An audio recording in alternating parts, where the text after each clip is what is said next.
ನಿಪ ಪಂಚಾಗ್ನಿಯಲಿ ನಾರಾಯಣನ ತ್ರಿಂಶತಿಮೂರ್ತಿಗಳ ವ್ಯಾಪಾರ ವ್ಯಾಪ್ತಿಗಳ ನೆನೆದು ದಿವಸಗಳೆಂಬ ಸಮಿಧೆಗಳನ್ನು ನಿರಂತರ ಹೋಮಿಸುತ್ತ ಪಾವನಕ್ಕೆ ಪಾವನ ನೆನಿಪ ಪರಮನ ಬೇಡು ಪರಮ ಸುಖ. శ్రీ గురుభ్యో నమః. హరి ఓం.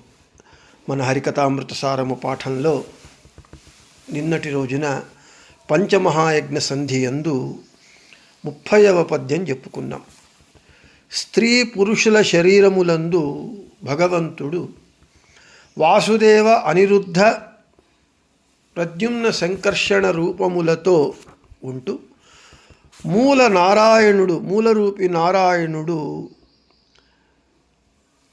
ద్వాసుపర్ణ శృతియందు వివరించినట్లుగా జీవ ఈశములను భేదము తెలుసుకునేటట్లుగా భగవంతుడు ఉండి ఈ జీవులలో యందు ఉండి జగద్వ్యాపారమును నడిపిస్తాడు అని చెప్పుకున్నాం. ఈరోజు ఏ తత్వాభిమాని దేవతలు మన దేహంలో ఉన్నారో ఆ తత్వాభిమాని దేవతల యందు కూడా వారి యందుండి వారికి భగవంతుడు ఏమి అనుగ్రహం చేస్తాడు అనేటటువంటి విషయాన్ని ఈ 31వ పద్యంలో చెబుతున్నారు జగన్నాథ దాసుల వారు. తన్ననంతానంత రూప హిరణ్య గర్భాదిಗಳೊಳಗೆ ಕಾರುಣ್ಯ ಸಾಗರ ಹರಹಿ ಅವರವರ ಅಖಿಳ ವ್ಯಾಪಾರ ಬನ್ನ ಬಡದಲೆ ಮಾಡಿಸಿ ಧನ್ಯರೆನಿಸಿ ಸಮಸ್ತ ದಿವಿಜರ ಪುಣ್ಯಕರ್ಮವ ಸ್ವೀಕರಿಸಿ ಫಲವಿತ್ತು ಪಾಲಿಸುವ. పదచ్ఛేదం. తన్న అనంతానంత తన్న అనంత అనంత తన్ననంతానంత రూప ಹಿರಣ್ಯ ಗರ್ಭಾದಿಗಳೊಳಗೆ ಕಾರುಣ್ಯ ಸಾಗರ ಹರಹಿ ಅವರವರಖಿಳ ಅವರವರಖಿಳ ವ್ಯಾಪಾರ ಬನ್ನ ಬಡದಲೆ ಮಾಡಿಸಿ ಧನ್ಯರೆನಿಸಿ ಸಮಸ್ತ ದಿವಿಜರ ಪುಣ್ಯಕರ್ಮವ ಸ್ವೀಕರಿಸಿ ఫలవిత్తు పాలిసువ. ఇక ప్రతిపదార్థము. కారుణ్యసాగర దయా సముద్రుడైనటువంటి భగవంతుడు తన్న అనంతానంత రూపవ తన యొక్క అనంతానంతమైనటువంటి రూపములను హిరణ్య గర్భాదిಗಳೊಳಗೆ చతుర్ముఖ బ్రహ్మయే మొదలుకొని సమస్త దేవతల యందు హరహి అంటే వ్యాపించినటువంటి వాడై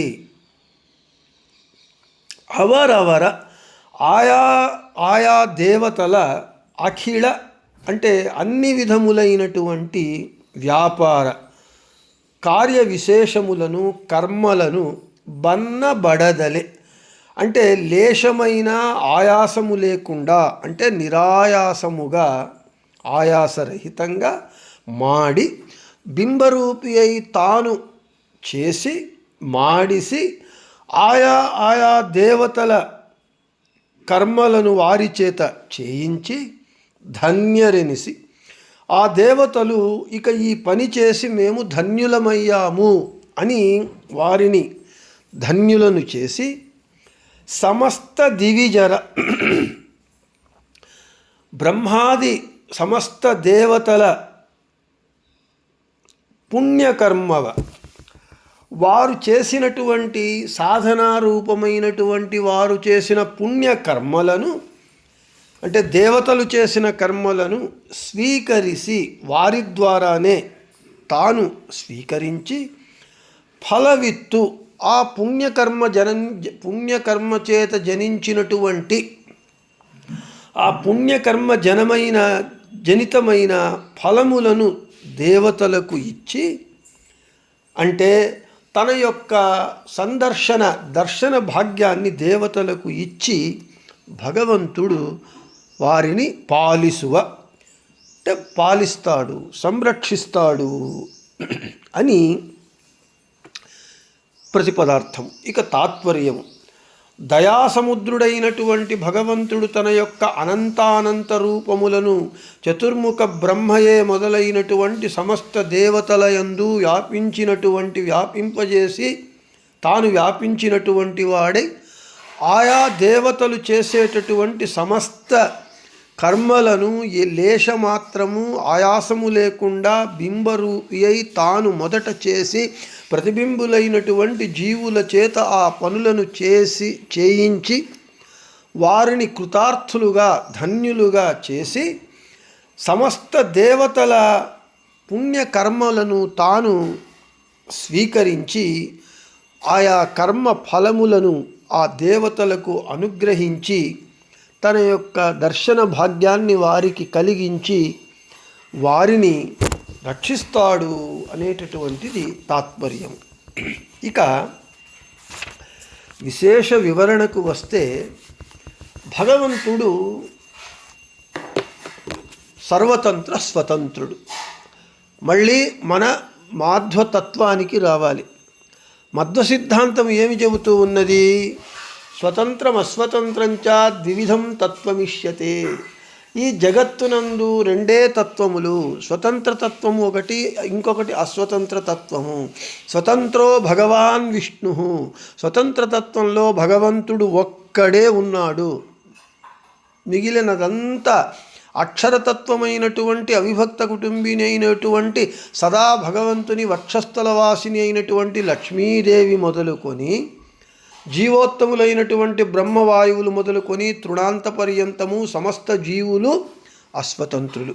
కాబట్టి ఈ దేవతలు మన దేహంలో ఉండేటటువంటి 24 తత్వములందు, ఈ బ్రహ్మాండమునందు ఉన్నటువంటి 24 తత్వములకు, అంటే బ్రహ్మాండము పిండాండము, ఈ బ్రహ్మాండమందు ఉన్నటువంటి 24 తత్వములకు తత్వాభిమాని దేవతలు, మన పిండాండము మన శరీరంలో ఉండేటటువంటి 24 తత్వములకు అభిమాని దేవతలు, వాళ్ళు కూడా అస్వతంత్రులు. కాబట్టి వారి యందు, ఆ దేవతల యందు భగవంతుడు తన యొక్క అనంతానంత రూపములను వ్యాపింపజేసి అనంతానంత రూపములతో ఆ దేవతల యందు తాను ఉండి, ఆ దేవతలు ఏ కర్మలు చేయాలో ఆయా దేవతల చేత ఆయా కర్మలను తాను బింబరూపి అయి ఉండి చేయిస్తాడు. ఉదాహరణకు వర్షములను కురిపించేటటువంటి వాడు ఇంద్రుడు.